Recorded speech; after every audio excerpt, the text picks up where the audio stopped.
Seberapa berat sarung tangan Thor? Dia menariknya dengan kuat. Sarung tangan yang tampak ringan itu, saat mendarat, tiba-tiba meledak. Saat asap hilang, terdapat lubang besar di tanah. Lu Bu akhirnya menyadari bahwa sarung tangan sakti itu bukan untuk melindungi Thor, melainkan untuk menekan kekuatan aslinya. Thor mengangkat palu Mjolnirnya, memancarkan energi yang luar biasa. Aliran energi menyebar dari tubuhnya. Seiring kebangkitan Mjolnir, Thor akhirnya memasuki mode bertarung. Jangan mati, Thor melemparkan Mjolnir dengan sekuat tenaga. Mjolnir berputar dan semakin cepat di udara, dengan cepat mencapai kecepatan cahaya.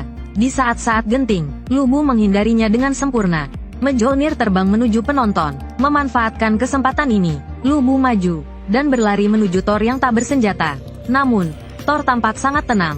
Lu Bu tak banyak berpikir dan melompat tinggi, berniat memberikan serangan fatal pada Thor. Tanpa diduga, Mjolnir tiba-tiba muncul di belakang Lu Bu. Lu Bu terpaksa menghentikan serangannya dan menghindar dengan memutar tubuhnya. Mjolnir yang berputar cepat kembali ke tangan Thor.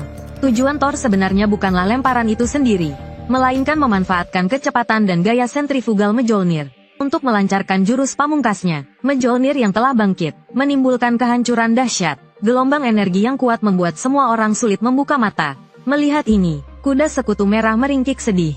Saat asap hilang, ternyata Lu Bu berhasil menahan serangan terkuat Thor. Seluruh manusia bersorak-sorai, para dewa tercengang. Tapi sebagai manusia, tubuh Lu Bu telah mencapai batasnya.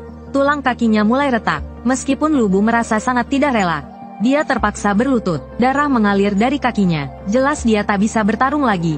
Melihat pria yang pantang menyerah di hadapannya, Thor merasa hormat. Saat dia hendak menghabisi Lu Bu, kuda sekutu merah berlari ke arena. Dengan setia, ia datang ke sisi Lu Bu dan menggelengkan kepalanya, memberi isyarat agar Lu Bu naik. Merasakan semangat juang kuda sekutu merah, semangat juang Lu Bu kembali berkobar. Pasukan Lu Bu membentuk dinding manusia. Panglima kami terkuat, serang. Sorakan dukungan membahana di telinga Lu Bu. Saat Siwa meragukan kemampuannya untuk bertarung lagi, Lu Bu menunjukkan kepada para dewa apa artinya seorang jenderal terbang. Lu Bu menahan rasa sakit dan melotot, mengumpulkan seluruh kekuatannya, dan benar-benar berdiri kembali. Seluruh penonton bersorak heboh melihat kegigihan Lu Bu. Thor tersenyum penuh semangat. Lu Bu melompat dan menaiki kudanya. Tatapan matanya penuh keberanian. Kali ini, dia ingin mengerahkan seluruh kekuatannya tanpa penyesalan. Demi mencapai puncak ilmu bela diri, Lu Bu pernah berlatih keras sendirian di puncak gunung. Dari pagi hingga senja, lalu dari senja hingga malam. Setelah berhari-hari berlatih tanpa henti, puing-puing tombak Sky Piercer menumpuk seperti gunung. Akhirnya, pada suatu hari, Lu Bu menguasai teknik dewa yang luar biasa. Serangan penuhnya bahkan mampu membelah atmosfer langit. Teknik ini dinamai langit. Setelah menggunakan jurus ini, Sky Piercer tidak hanya patah, tetapi hancur menjadi molekul. Namun, jurus ini ditakdirkan untuk kesepian, karena dia tidak bisa menggunakannya pada manusia. Hingga ribuan tahun kemudian, hari ini, Lu Bu akhirnya bertemu lawan yang seimbang. Dia bisa menggunakan senjata terkuatnya untuk mengeluarkan jurus terkuatnya. Thor juga menggunakan Mjolnir, palu terkuatnya, untuk membalas lawan yang pantas dihormati ini. Sungguh sulit dibayangkan. Keduanya tampak seimbang. Seluruh arena diselimuti cahaya suci, lalu melesat ke langit, menembus awan tebal. Cahaya di arena begitu menyilaukan hingga sulit untuk membuka mata. Saat cahaya menghilang, tubuh Lu Bu tercabik-cabik. Valkyrie, yang berubah menjadi Sky Piercer, kembali ke wujud aslinya. Lu Bu benar-benar kalah. Dia menggigit lengannya yang palsu, lalu menepuk kudanya, Red Hare. Dengan tekad yang kuat, dia menerjang Thor. Thor mengerti. Dia memberikan Lu Bu serangan terakhir yang terhormat. Meskipun Thor memenangkan pertandingan, dia tidak merasa gembira sama sekali. Saat dia hendak meninggalkan arena, dia mendengar suara derap kaki kuda yang familiar. Ternyata itu Red Hare yang berlinang air mata, dan pasukan Lu Bu yang setia. Mereka menunjukkan kepada dunia arti kesetiaan sejati. Kami bersumpah setia kepada Tuan Lu Bu. Tunggu, serang. Berikan penghormatan terakhir untuk sahabatku, Lu Bu Fengxian. Nama Panglima akan bergema di langit bersama petir. Sebuah apel jatuh dari langit dan ditangkap dengan mantap oleh seorang pria. Sebagai orang kedua dalam sejarah yang memakan apel, perwakilan umat manusia adalah Bapa Surgawi, Adam. Semua orang mengira ronde ini sudah pasti dimenangkan. Tetapi ketika mereka melihat lawannya, mereka langsung terkejut, karena lawannya ternyata adalah Bapa para dewa, Zeus. Meskipun kakek tua ini terlihat lemah, Ketika dia benar-benar memasuki mode bertarung, dia langsung berubah menjadi pria berotot. Menghadapi musuh yang begitu kuat, Adam tampak sangat tenang. Dia bahkan berkata, "Aku tidak akan membiarkanmu memukulku sekalipun." Zeus murka, ia melompat di tempat. Lalu, dengan kecepatan kilat, ia tiba di hadapan Adam. Namun, serangan dahsyat itu dengan mudah dihindari Adam. Ketahuilah, kecepatan serangan itu hanya 0,01 detik. Ini semakin menarik. Zeus mulai bersemangat. Kali ini 0,001 detik. Lalu 0,0001 detik. Terakhir, 0,00001 detik. Zeus frustrasi dan mengeluarkan jurus pamungkasnya, hujan meteor senja. Namun, meskipun begitu, ia tetap tidak bisa mengenai Adam. Ketahuilah, kecepatan tinju Zeus saat itu hampir mendekati kecepatan cahaya. Zeus tidak terima, dan kembali menyerang dengan kecepatan 0,00000001 detik. Dengan jurus andalannya, Kapak Dewa, para dewa yang menyaksikan mengira bagian bawah tubuh Adam akan hancur. Namun, setelah debu menghilang, tendangan Zeus meleset, karena tidak bisa mengenai Adam. Zeus mulai mengejek, "Meskipun kau pandai menghindar, apa gunanya?" Adam tidak menjawab, dan hanya melompat di tempat. Lalu, ia langsung menyerang wajah Zeus. Melihat tinju yang tampak familiar, Zeus punya firasat buruk. Benar saja, Adam meniru jurus Zeus. 0,00001 detik lagi. Aku serang, tinju meteor senja. Adam dengan sempurna meniru jurus pamungkas Zeus. Bukan hanya hujan meteor senja, tetapi juga kapak dewa. Semua orang tercengang, karena tendangan barusan hampir merenggut nyawa Zeus. Ketahuilah, Zeus yang telah hidup selama puluhan ribu tahun, baru pertama kali dipukul separah ini. Apa yang terjadi dengan manusia itu? Itu seperti bertarung dengan bayangan cermin. Adam bisa menggunakan jurus Zeus, karena saat Tuhan menciptakan manusia, ia meniru wujudnya sendiri. Dengan kata lain, Adam adalah tiruan Tuhan. Oleh karena itu, selama Adam melihat jurus Tuhan, ia bisa menirunya dengan sempurna. Kemampuan ini disebut mata ilusi dewa. Setelah memahaminya, Zeus tertawa terbahak-bahak. Otot-ototnya membesar, urat-uratnya menonjol. Dengan cepat, ia menyelesaikan transformasi tahap kedua.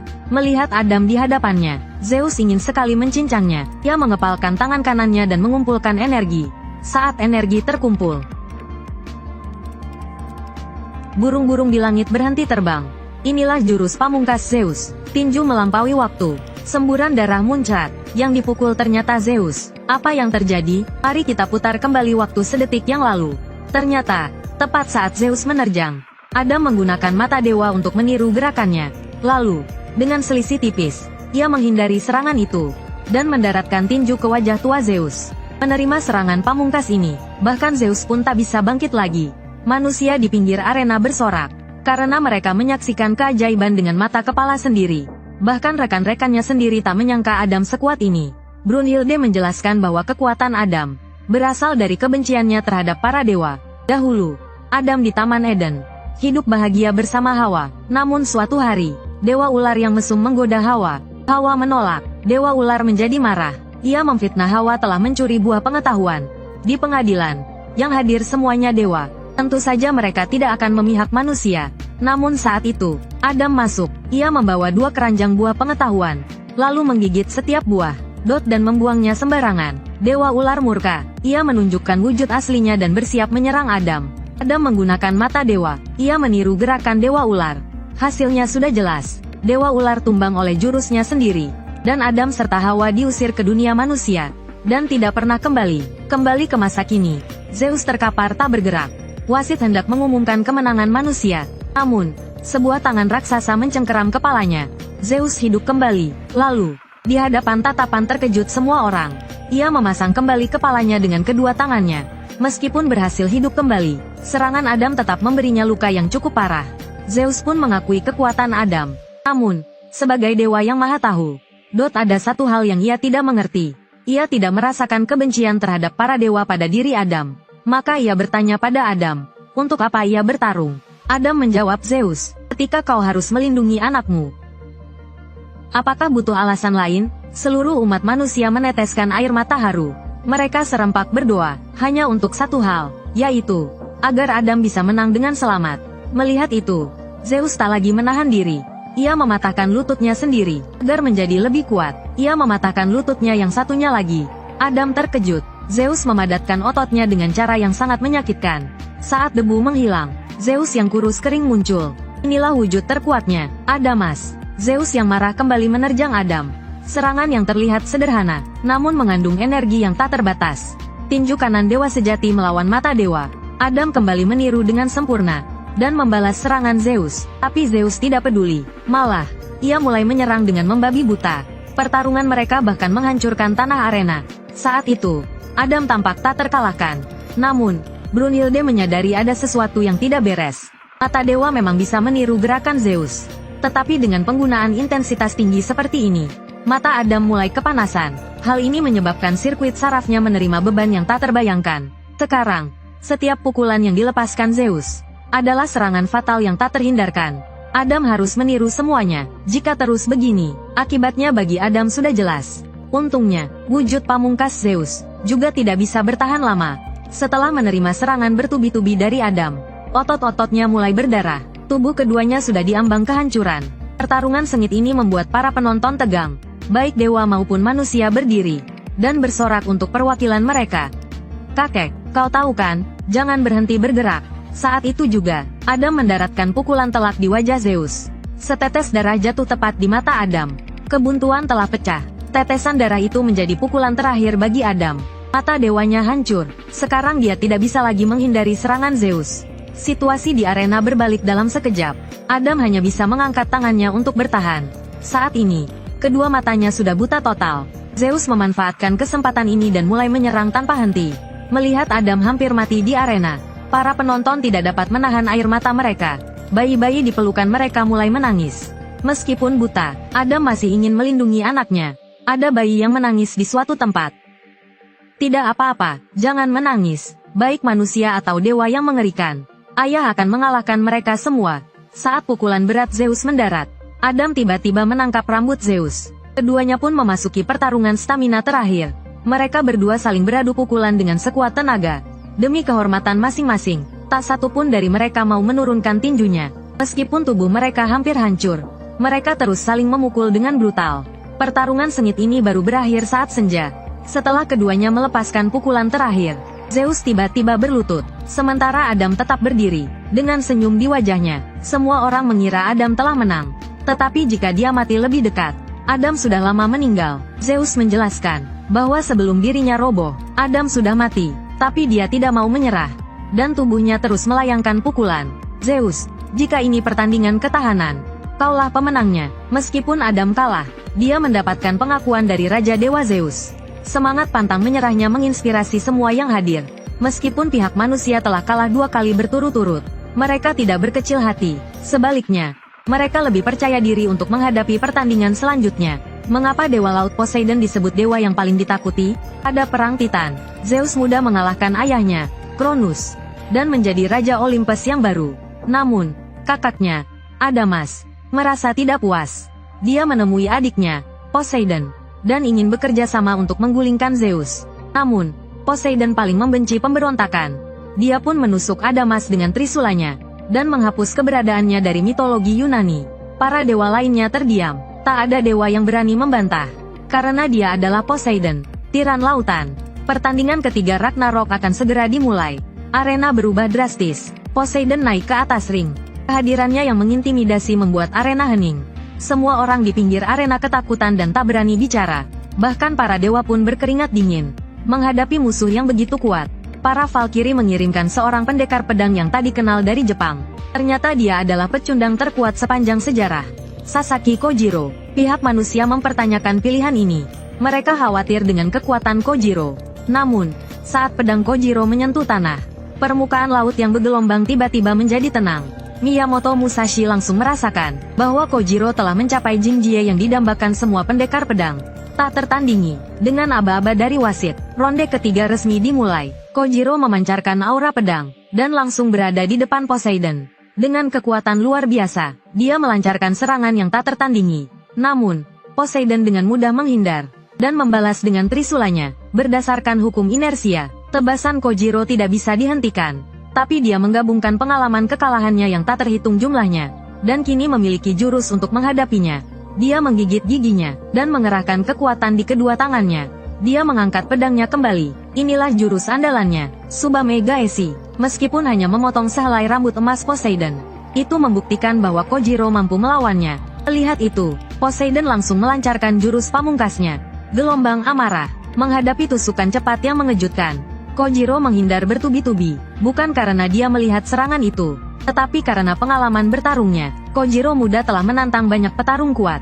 Meskipun berkali-kali kalah, dia terus bertarung melawan mereka di benaknya. Sejak Poseidon masuk arena, Kojiro telah membayangkan sosok Poseidon di benaknya, dan terus bertarung melawannya, dan mensimulasikan ribuan gaya serangan lawan. Jika Adam adalah serangan balik tercepat, maka Kojiro adalah prediktor tercepat. Jadi, seberapa dahsyatnya serangan lawan? Kojiro dapat memprediksi serangan lawan sebelumnya. Inilah kemampuannya, Senjutsu Kushi. Setelah satu serangan, keduanya berpencar. Poseidon tampaknya menyadari kemampuan lawannya. Melihat Kojiro yang terengah-engah, sudut bibirnya melengkung menjadi senyuman. Detik berikutnya, dia langsung menyerbu. Kecepatannya begitu tinggi hingga meninggalkan bayangan. Meskipun bisa memprediksi serangan, tubuhnya tidak bisa bereaksi. Sisi perut Kojiro tertusuk trisula. Dia berlutut di tanah, memuntahkan darah. Poseidon mengejek dengan angkuh. Bukankah kau bisa memprediksi gerakanku? Sampah. Pria ini ditusuk di pinggang dan perut oleh Dewa Laut. Berlutut di tanah, memuntahkan darah. Tapi dia masih menolak untuk menyerah.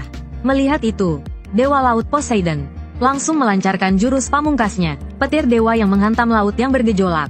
Menghadapi tusukan cepat Dewa Laut, Sasaki hanya bisa bertahan. Namun, seiring berjalannya waktu, dia bahkan bisa memprediksi serangan lawannya.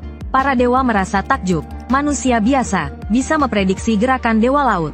Inilah kemampuan Sasaki, Senjutsu Kushi. Kini ilmu pedang Sasaki sudah mendekati ranah para dewa. Dia dengan cepat mendekati Dewa Laut dan melancarkan serangan yang tak tertandingi. Meskipun Dewa Laut menghindari serangan itu, Sasaki masih punya jurus cadangan. Dia membalikkan pedangnya, menggunakan jurus pamungkas aliran Ganryu-nya, Tsurugi. Menghadapi serangan balik Sasaki, Poseidon sama sekali tidak peduli. Dia langsung berada di belakang Sasaki. Saat Sasaki menyadarinya, sudah terlambat. Senjatanya hancur oleh trisula. Sasaki tercengang. Sekarang dia tidak bisa bertarung lagi. Para dewa mengira ronde ini sudah pasti dimenangkan. Mereka pun bersorak-sorai. Sebaliknya, pihak manusia putus asa. Menghadapi situasi tanpa harapan ini, Sasaki masih tidak mau menyerah. Dia mengambil pecahan pedang dari tanah dan meletakkannya di dadanya. Sasaki telah menyerah berkali-kali dalam hidupnya, tapi kali ini dia tidak ingin kalah. Senjata ilahi tampaknya merasakan semangat juang Sasaki dan memancarkan cahaya yang menyilaukan. Dengan teriakan Sasaki, kekuatan yang tertidur di dalam senjata ilahi meledak. Dua cahaya melesat ke langit, menembus cakrawala. Valkyrie yang membawa keyakinan Sasaki merekonstruksi tubuhnya, menyelesaikan penempaan ulang senjata ilahi. Saat cahaya menghilang, pedang patah di tangan Sasaki berubah menjadi dua senjata sakti. Pertarungan dimulai kembali. Keduanya menarik napas dalam-dalam. Poseidon menyerang lebih dulu, menghadapi tusukan secepat badai. Sasaki berhasil menangkis semuanya. Ia mulai menggunakan teknik aliran Tomita untuk menangkis, langkah kaki aliran Yagyu Shinkageryu untuk bergerak, dan kekuatan destruktif aliran Itoryu untuk menyerang. Ia bahkan menggunakan teknik Kensei yang selalu berubah. Darah muncrat, wajah Poseidon tergores. Namun, ini baru permulaan. Sasaki melanjutkan serangannya. Ia mengumpulkan kekuatan semua pendekar pedang dan menghujani Poseidon dengan serangan bertubi-tubi. Saat serangan berakhir, Poseidon sudah penuh luka, tapi ini membuatnya benar-benar marah. Ia mengoleskan darah ke rambutnya. Otot-ototnya menggembung, dan ia langsung menerjang. Dewa Laut memutuskan untuk tidak menahan diri lagi. Ia melancarkan jurus pamungkasnya, banjir besar 44 malam. Tusukan secepat kilat bertubi-tubi dilepaskan. Bayangan trisula membentuk bola, seolah ingin menelan segala sesuatu di arena. Sasaki hanya bisa bertahan dengan sekuat tenaga. Para dewa kembali terkejut. Ini pertama kalinya mereka melihat Poseidon mengerahkan seluruh kekuatannya. Meskipun Sasaki melawan dengan gigih, kesadarannya mulai memudar. Ia mengira telah menyentuh dasar laut. Namun ternyata ia membuka jurang yang tak berdasar. Saat Kojiro hendak menyerah, ia mendengar teriakan rekan-rekannya. Kojiro, berjuanglah. Kojiro, ini baru permulaannya. Dengan semangat dari para pendekar pedang, Kojiro kembali bersemangat. Ia bahkan melampaui batas dirinya, mencapai ranah yang diimpikan semua pendekar pedang. Tenka Muso, kini Kojiro telah menyatu dengan alam. Bukan hanya gerakan lawan, bahkan getaran udara dan getaran tanah Dapat ia prediksi, serangan Poseidon selanjutnya tak lagi mengenainya. Bagaimanapun Dewa Laut menyerang, Kojiro dapat memprediksinya dengan sempurna. Saat pedangnya menyentuh dasar laut, ia akhirnya berada di hadapan Dewa Laut. Serang, terjang, dengan jurus pamungkas aliran Niten Ichiryu, Tsubame Gaeshi, ia memotong tangan kanan Poseidon yang memegang Trisula. Poseidon mencoba menyerang dengan tangan kirinya, tapi tangannya kembali dipotong. Para dewa terkejut, mereka tak percaya dengan apa yang dilihatnya. Poseidon menggigit Trisulanya dan terus menyerang. Namun tubuhnya tertusuk dua pedang dan tewas di tempat. Manusia akhirnya meraih kemenangan pertama. Kojiro menjadi manusia pertama yang membunuh dewa. Menghadapi hasil yang tak terduga ini, para dewa terdiam. Mereka akhirnya menyadari bahwa kekuatan manusia tak bisa diremehkan. Sementara itu, para Valkyrie semakin bertekad untuk mengalahkan para dewa. Oleh karena itu, dalam pertarungan selanjutnya, mereka juga harus bertarung dengan tekad yang sama. Pertarungan Ragnarok ronde keempat akan segera dimulai. Di dalam arena, bangunan bergaya Inggris bermunculan.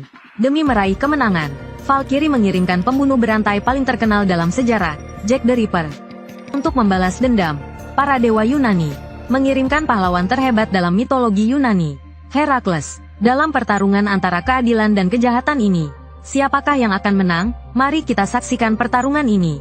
Herakles menunjukkan kemarahan yang luar biasa, karena lawan-lawan yang lain adalah pria-pria hebat seperti Lubu dan Adam, pria-pria sejati yang gagah berani. Sedangkan lawannya adalah seorang pembunuh berantai yang mempermainkan nyawa wanita. Mengapa dia? Ini lelucon macam apa? Brunhilde. Jack tampak tak peduli. Dia langsung mengeluarkan senjatanya, dan dengan mudah memotong lampu jalan di pinggir jalan. Lalu, dia menatap Herakles dengan penuh provokasi. Saat Herakles hendak menyerang, Jack berbalik dan kabur. Dalam sekejap, dia menghilang di gang kecil. Herakles merasa dipermainkan seperti badut. Dia segera mengejarnya. Ketika dia melihat Jack lagi, dia mendapati Jack sedang santai minum kopi, dan bahkan menawarinya secangkir. Herakles mengangkat senjatanya dan hendak menyerangnya, tetapi terkejut saat melihat kawat tipis di depannya. Jika dia sedikit saja lengah, mungkin matanya sudah buta. Dia menarik dan memutuskan kawat itu, tetapi tak disangka, pisau-pisau kecil berjatuhan dari atas. Untungnya, Herakles memiliki tubuh yang kebal. Semua pisau itu menjadi besi tua. Senjata manusia tak bisa melukai dewa. Jack terus minum kopinya tanpa peduli. Herakles sudah berada di sampingnya. Saat dia mengangkat senjatanya dan hendak memukulkannya, Jack mengeluarkan pistol dari sakunya. Tetapi yang ditembakkan adalah pengait untuk melarikan diri. Melihat Jack kabur lagi, kemarahan Herakles memuncak. Dia menginjak tanah dan melompat. Lalu, dia mendarat di atas Jack, dan langsung memukulkannya dengan senjatanya. Dengan panik, Jack mengeluarkan gunting untuk menangkisnya. Tanpa disangka, gunting saktinya hancur berkeping-keping. Ketika semua orang mengira Jack sudah tak berdaya, dia melemparkan banyak pisau lempar dari sakunya. Herakles tidak menghindarinya, karena sebelumnya, dia telah menahan semua pisau lempar dengan tubuh kebalnya. Namun, darah muncrat. Herakles tertusuk pisau-pisau itu. Para dewa terkejut, bahkan Zeus pun kebingungan. Jack menjelaskan, senjata saktiku bukanlah gunting besar itu, melainkan kantong pembuat senjata ini. Nyatanya, Jack masih berbohong. Untuk meyakinkan Herakles, Jack mengatakan kantong ini tidak bisa membuat senjata yang lebih besar dari kantongnya sendiri. Setelah itu, dia menyerang lagi, menghadapi pisau terbang yang melesat. Herakles menangkis semuanya dengan pertahanan yang sempurna. Melihat itu, Jack langsung mengubah taktik serangnya. Meskipun pisaunya mengenai Herakles, Herakles terus maju mendekati Jack. Tanpa disadari, jarak antara keduanya semakin dekat. Saat Herakles hendak menghantamnya, Jack mengeluarkan payung aneh. Hantaman Herakles dibelokkan sepenuhnya oleh putaran payung. Melihat trik Jack yang terus-menerus, Herakles memutuskan untuk menunjukkan kekuatannya yang sebenarnya. Tato di lengannya mulai menyebar. Senjatanya berdengung rendah. Herakles menyerbu. Tugas pertama.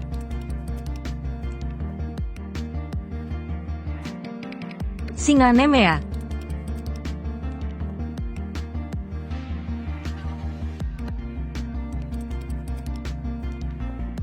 Jack tertanam di dinding, muntah darah. Dia berlutut tak berdaya. Saat para dewa mengira Jack telah kalah, dia secara ajaib berdiri, dengan senyum gila di wajahnya. Melihat lengannya yang memutih, Jack menepuk lengan kanannya dengan tangan kiri. Lengannya yang memutih langsung pulih. Lalu dia mengeluarkan pisau kupu-kupu, dan langsung menyerbu. Herakles sedikit bingung. Dia berpikir seorang asasin berani bertarung jarak dekat. Sebenarnya, Jack berpura-pura lemah.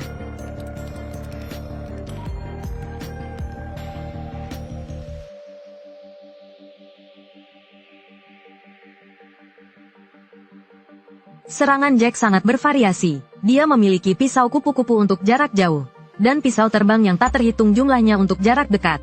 Jika Herakles memaksakan diri untuk mendekat, Jack punya jurus tak terduga. Dia melompat di udara, melompat berturut-turut, di bawah sinar bulan. Terlihat kawat baja. Ternyata Jack telah memasang kawat baja di arena. Herakles meremehkan trik kecil Jack. Tapi trik-trik kecil ini hampir merenggut nyawanya.